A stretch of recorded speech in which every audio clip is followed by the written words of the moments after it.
Szaleństwo na gazie. Czy Ty to widzisz? To jest temat przewodni tego wpisu. Na samym początku zachęcam do subskrybowania, dodawania komentarzy i dawania lajków, jeżeli uważacie, że te materiały niosą dla Was jakąś wartość. Zaczynamy! Celem tego odcinka jest dom maklerski XTB, który oferuje teraz m.in. akcje ułamkowe.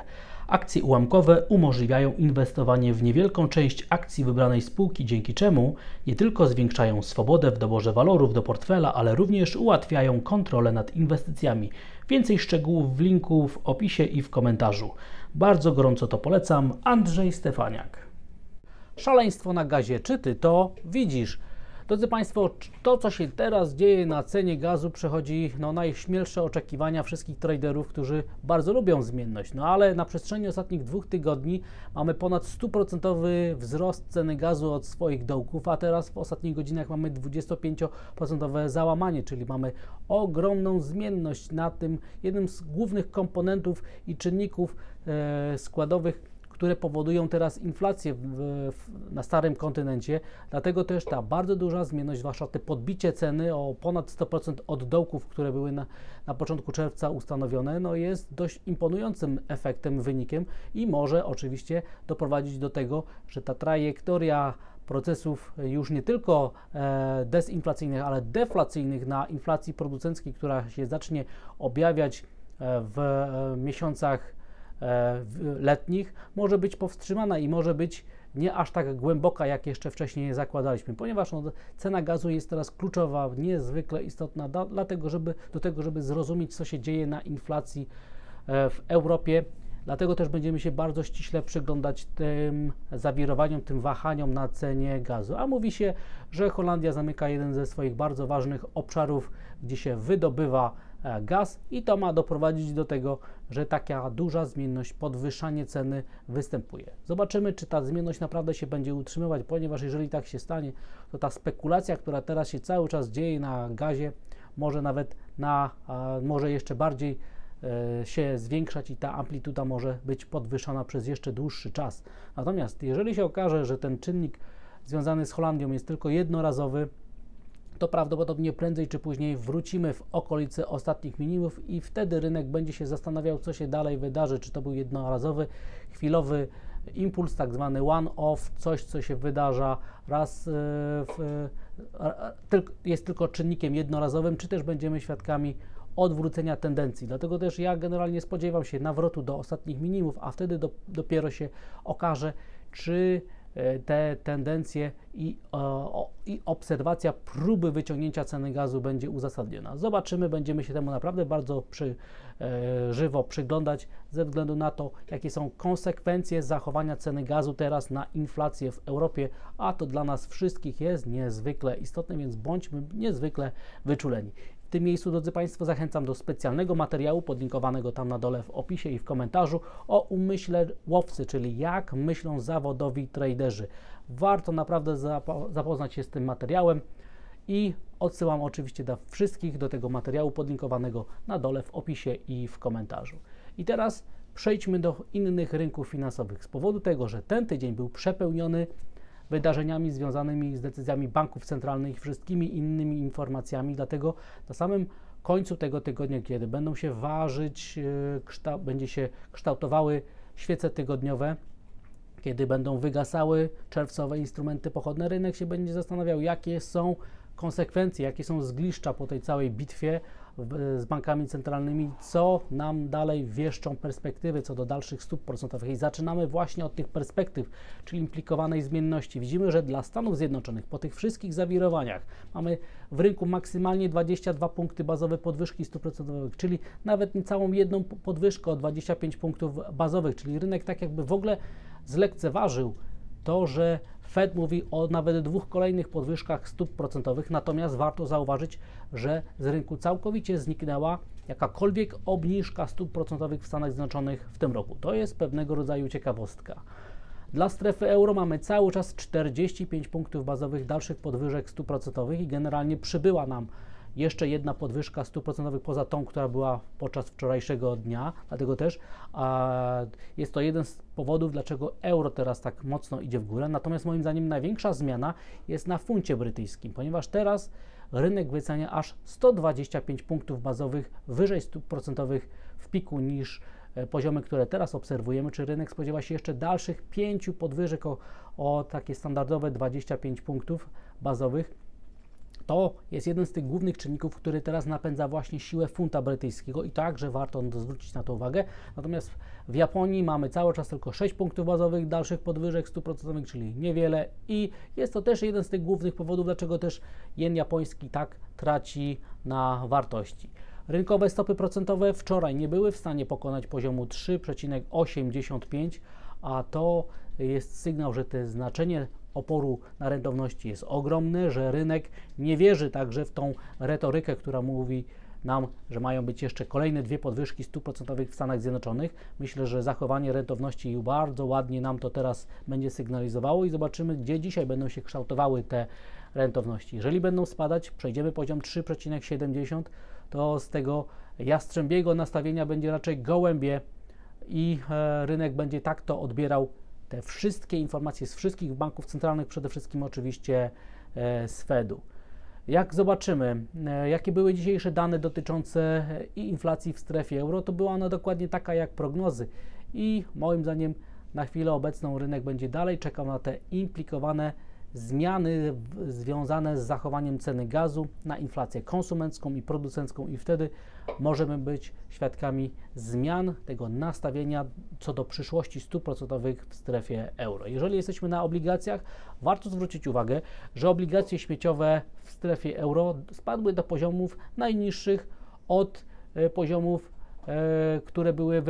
które były obserwowane tuż przed tym kryzysem związanych z Silicon Valley Bank, czyli marcowego kryzysu w Stanach Zjednoczonych, więc to jest dobra informacja, sygnalizuje, że presja na ryzyko cały czas postępuje. Natomiast negatywnymi informacjami są te, które płyną z rynku pracy, ponieważ Stany, które raportują dane dotyczące zasiłków dotyczących bezrobotnych, informują nas i sygnalizują nam środowisko recesyjne, plus też jeżeli zwrócimy uwagę na to, jakie są wskaźniki dotyczące przyszłej recesji tworzone przez poszczególne ośrodki Fedu, to także tutaj te wskaźniki sygnalizują nam recesję. Dlatego też pytanie jest, czy ona faktycznie wystąpi.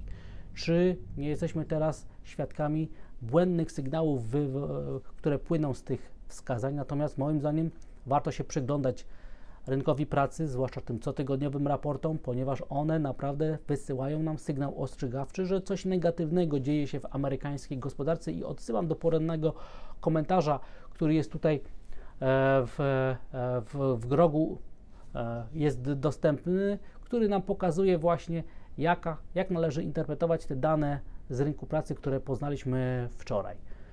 Rynki finansowe, warto zacząć od amerykańskiego dolara, który jest na wsparciu, w ważnym miejscu. Zobaczymy, czy amerykański dolar będzie faktycznie znowu sprzedawany. Jeżeli tak się stanie, to euro-dolar wkrótce wróci nad poziom 1,10. Będziemy świadkami ataku na ostatnie maksima, a tendencja, która teraz jest widoczna, wynikająca właśnie z tego, że mają być większe podwyżki stóp procentowych w strefie euro, a w Stanach już praktycznie w ogóle nie ma być podwyżek, to jest ta siła napędowa do tego, żeby wyciskać euro na coraz wyższe poziomy i ma to wielkie konsekwencje dla różnych klas aktywów, o czym będzie za chwilę mowa.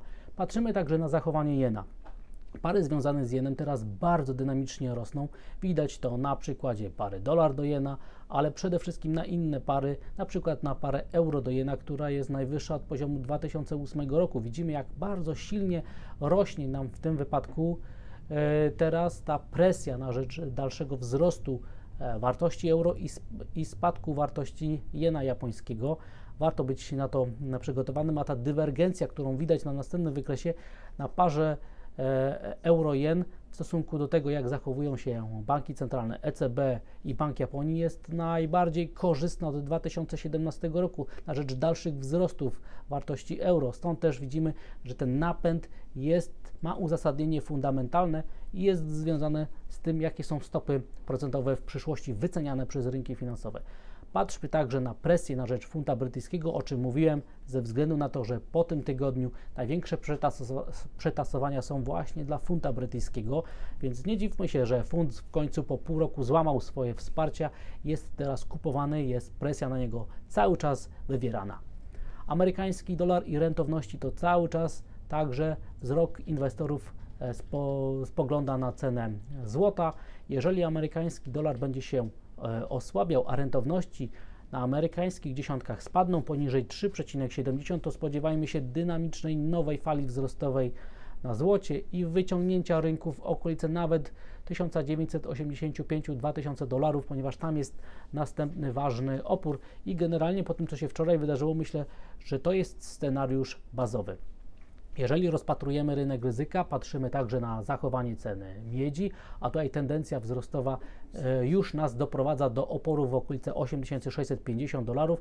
To ma bardzo duże znaczenie, więc indeksy giełdowe mają w tym wypadku wsparcie, ponieważ to sygnał, że chińska gospodarka rzeczywiście zasysa i ma tutaj wsparcie fundamentalne do dalszych wzrostów ceny miedzi i patrzymy także na zachowanie ropy naftowej, która wygląda na to, że znowu sobie nie poradziła z ostatecznym przebiciem poziomu 70 dolarów. Znowu pod poziomem 70 dolarów pojawił się popyt, który wydźwignął cenę ropy naftowej. No i wygląda na to, że ta konsolidacja, która trwa już od końca poprzedniego roku, cały czas ma miejsce, no i po prostu czekamy cierpliwie na konsolidację. Natomiast także wsparcie dla rynku ryzyka widać za każdym razem, kiedy cena próbuje rosnąć. Natomiast moim zdaniem czynniki związane z ryzykiem strukturalnym są zdecydowanie mniejsze niż takim specyficznym dla ropy naftowej i ta ropa naftowa tak jakby żyła teraz własnym życiem. No i przechodzimy do indeksów giełdowych, ponieważ mają one szansę zakończyć cały tydzień fenomenalnym wzrostem, wyjściem na nowe maksima hossy i potwierdzeniem tej tendencji wzrostowej, która jest widoczna. Zobaczymy, czy ona się uchowa na wrześniowych kontraktach na instrumentach pochodnych.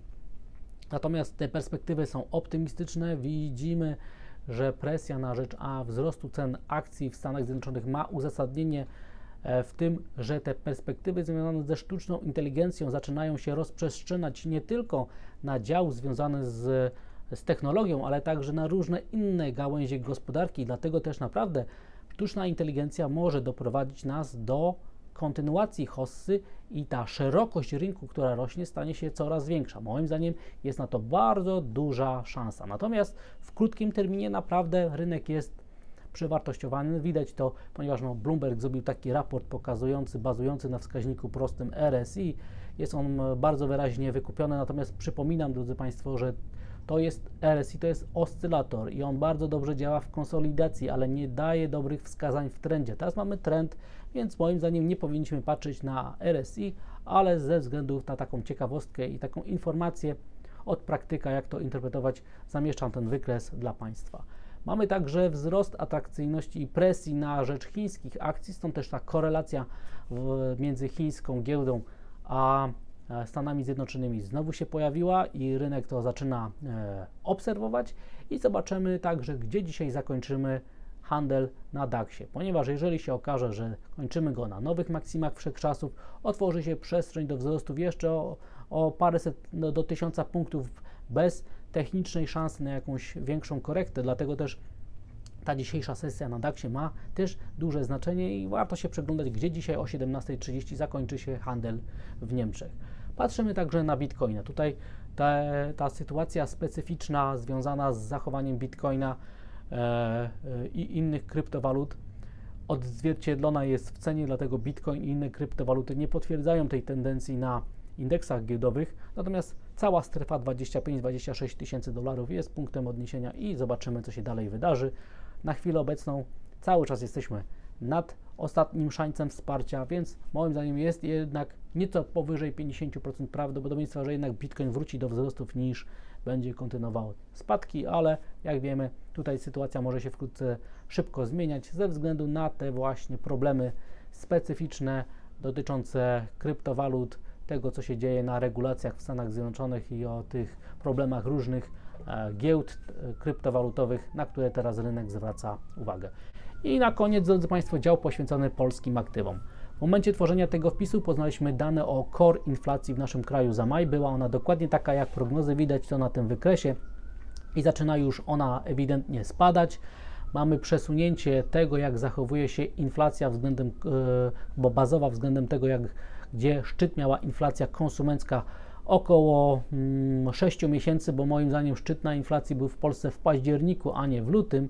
Dlatego też ja uważam, że to przesunięcie wynosi około 6 miesięcy i ta tendencja wkrótce powinna nabrać jeszcze na sile, z powodu tego, że dopiero zjawiska dezinflacyjne zaczęły od marca wpływać bardzo wyraźnie, kojąco na tempo wzrostu cen w Polsce, więc prawdopodobnie im bliżej będzie końca kolejnego kwartału, tym bardziej ta inflacja bazowa zacznie spadać i da przestrzeń do obniżek stóp procentowych, ponieważ na następnym wykresie chciałem odnieść się do tego, jakie są teraz oczekiwania co do przyszłych stóp procentowych w Polsce na tle tych informacji, które były wcześniej podane o stopach procentowych i ich perspektywach dla innych ważnych krajów. I widzimy, że dla innych krajów stopy raczej mają dalej rosnąć, a oczekiwania rynkowe co do tego, gdzie mają być stopy w Polsce na koniec tego roku cały czas pokazują nam co najmniej 2 obniżki stóp procentowych, natomiast te zawirowania w tym tygodniu przesunęły nam oczekiwania co do pierwszej obniżki stóp procentowych. Już rynek nie oczekuje tego, że będzie to we wrześniu, w październiku, tylko że będzie to w listopadzie, natomiast w rynku cały czas są, i warto o tym pamiętać, 2 obniżki o 25 punktów bazowych w Polsce stóp procentowych w tym roku i myślę, że może się to wszystko wkrótce zmienić, jeżeli też wrócą szanse na obniżki stóp procentowych w Stanach Zjednoczonych, ponieważ takie powiązanie także w tym wypadku występuje. Na polskich obligacjach cały czas jest spokój, konsolidujemy się na dziesiątkach w okolicach 6%. ETF na polską krzywą dochodowości nam tutaj sygnalizuje raczej dalszą szansę na wzrosty niż na spadki, a złoty, jak wiemy, żyje swoim własnym życiem, jest presja cały czas na polskie aktywa, widać to silnie na tym, co się dzieje, na tych wykresach tygodniowych, więc naprawdę moim zdaniem otwiera się perspektywa do spadku nawet poniżej 4,40 na euro złotym i spadku poniżej 4 zł na dolar złoty. Moim zdaniem dolar złoty jest teraz niezwykle ciekawy, ponieważ na tej fali wzrostowej to ta dynamika spadku dolar złotego może być silniejsza, po poziom 4 zł może bardzo łatwo zostać pokonany. Jeżeli tak się stanie, to rynek, na tym wykresie jeszcze raz chciałbym pokazać, jak w poprzednim roku odbiliśmy od górnego ograniczenia tego wieloletniego kanału wzrostowego, a dolne ograniczenie tego kanału przebiega teraz w okolicach poziomu 3,90. Więc jest pytanie takie, czy w następnych tygodniach podczas lata sięgniemy poziomu 3,90. Jeżeli tak się stanie, to będzie to sygnał tego, że rynek ma ochotę zmienić trend w długim, naprawdę w bardzo długim terminie, a nie mamy tylko do czynienia ze średnioterminowym impulsem na rzecz umocnienia złotego. Ja osobiście stawiam właśnie na taki scenariusz. Wiecie Państwo, że od ponad roku jestem nastawiony na złotego. Przewiduję hossę pokoleniową, hossę na polskich aktywach porównywalną z tym, co się działo w latach 2003-2008, co także było związane ze wzrostem euro-dolara, bo to jest główny powód presji na rzecz polskich aktywów, ale w tym wypadku wiemy, że to, co się dzieje na eurodolarze, czyli wzrosty, jest także wyśmienitym czynnikiem, który wspiera polską gospodarkę, ponieważ to wszystko, co importujemy, a przede wszystkim importujemy paliwa, staje się coraz tańsze, natomiast eksporterzy cały czas pozwala ten wzrost eurodolara i relatywnie słabsze umocnienie złotego względem euro pozwala zachowywać marżę polskim eksporterom, a polski eksport przede wszystkim rozliczany jest w euro. Są też wzrosty euro-dolara, są wyśmienitym czynnikiem, który wspiera polską gospodarkę, plus oczywiście pamiętamy także, że mocniejsze spadki dolar do złotego wzmacniają także presję na to, żeby procesy dezinflacyjne, żeby inflacja w Polsce spadała bardzo mocno i mówi się o tym, że 1% umocnienia złotego w takiej perspektywie rocznej daje nam obniżenie tempa inflacji około 0,1 punktu procentowego, więc jeżeli złoty się umocni o 10, już się umocnił grubo ponad 10%, a jeżeli się umocni o 20 bądź też więcej, to jest ogromna szansa, że inflacja w takiej sytuacji spadnie nam jeszcze około 2-3 punkty procentowe, czyli bardzo, bardzo wyraźnie zbliży się do tych optymistycznych scenariuszy, które były wcześniej snute przez na przykład Narodowy Bank Polski i naprawdę to, co się dzieje na dolar złoty, ma teraz bardzo kluczowe do nas znaczenie. Natomiast to, co moim zdaniem także zaczyna wspierać ten scenariusz, że rodzi się teraz szansa na ogromny, bardzo mocny ruch na polskich aktywach wszystkich, obligacjach, złotym, na warszawskiej giełdzie, to generalny trend na rynkach emerging markets i ten ETF tutaj bardzo ładnie to pokazuje, ponieważ łamana na naszych oczach jest teraz, w momencie tworzenia tego wpisu, w momencie kiedy oglądacie Państwo ten wpis, dwuletnia ważna linia trendu spadkowego, więc generalnie staje się modne inwestować na rynkach emerging markets. To jest przede wszystkim związane z ruchem na euro-dolarze, ale ewidentnie widać napływ ochoty i mody na rynki emerging markets, z czego warszawski parkiet korzysta i teraz przechodzimy oczywiście do WIG-u 20, który ma dzisiaj szansę zakończyć tydzień nawet nad poziomem 2100 punktów. No zobaczymy, gdzie się ukształtują notowania futures w ostatniej godzinie, natomiast moim zdaniem wydarzenia, które się teraz dzieją, otworzyły przestrzeń do wzrostu jeszcze w okolice 2400-2500 punktów, czyli jeszcze około 20 ponad procent jest przestrzeni wolnej do tego, żeby indeks giełdowy rósł, więc naprawdę przestrzeń i ten stosunek zysku do wstępnego ryzyka jest niezwykle korzystny, atrakcyjny, a jeszcze mając na uwadze, że polskie akcje są generalnie niedowartościowane, super nawet niedowartościowane, więc atrakcyjność polskich akcji może być duża, więc możemy być zaskoczeni tendencją i szybkością ruchu wzrostowego, jeżeli tendencja na euro-dolarze się utrzyma i moim zdaniem tak jest. Plus należy na koniec, już na samym końcu pamiętać o tym, że ten wyrok TSUE, który wczoraj zapadł, uwolnił rynek od ryzyka na sektorze bankowym. Rynek już wie, czego może się spodziewać, już to wszystko uwzględnił i teraz, tak jak we wcześniejszych miesiącach były sprzedawane plotki, to teraz, kiedy już wszystko wiemy, są kupowane fakty, więc nie dziwmy się, że subindeks WIG banki rośnie, ma tendencję wzrostową. Rynek pomimo tych negatywnych, super generalnie negatywnych informacji dla sektora bankowego rośnie i widzi, że perspektywy dla sektora bankowego są optymistyczne, już na te wszystkie czarne chmury są za nim, no i teraz są perspektywy dyskontowane te optymistyczne, stąd też takie zachowanie subindeksu WIG banki i to teraz obserwujemy na naszych oczach i moim zdaniem też będzie to jeden z tych ważnych czynników, który silnie zwiększa szanse, że wkrótce sięgniemy poziomu 2400-2500 na indeksie WIG20. Moim zdaniem jest to scenariusz bazowy na kolejne tygodnie, kolejne miesiące, zwłaszcza w końcówce tego roku powinniśmy się zameldować w tych okolicach, bądź też nawet na poziomach jeszcze wyższych. I w tym miejscu jeszcze raz zachęcam do tego specjalnego materiału podlinkowanego tam na dole w opisie i w komentarzu o umyśle łowcy, czyli jak myślą zawodowi traderzy. Warto się z tym materiałem zaznajomić, żeby wiedzieć, co robić w sytuacjach, zwłaszcza tych stresowych, żeby móc pokonać emocje chciwości i strachu, które się wiążą z inwestowaniem. Drodzy Państwo, już na sam koniec, jak wiecie, utworzyłem swój profil na Instagramie, tam widzicie, jaki jest jego adres. Zachęcam do tego, żeby obserwować, jak zachowuje się Ace Market U po godzinach. Dziękuję za odsłuchanie tego materiału, zachęcam do subskrybowania, do dawania komentarzy i dawania lajków, jeżeli uważacie, że te materiały niosą dla Was jakąś wartość i widzimy się i słyszymy w poniedziałek rano. Wszystkiego dobrego, życzę dużej dodatniej stopy zwrotu. Pozdrawiam. Jeśli uważasz, że moja praca ma sens i jakoś Ci pomogła, to pod filmem kliknij w podziękuj, a potem kup i wyślij mi premię. Bardzo dziękuję za docenienie. Andrzej Stefaniak.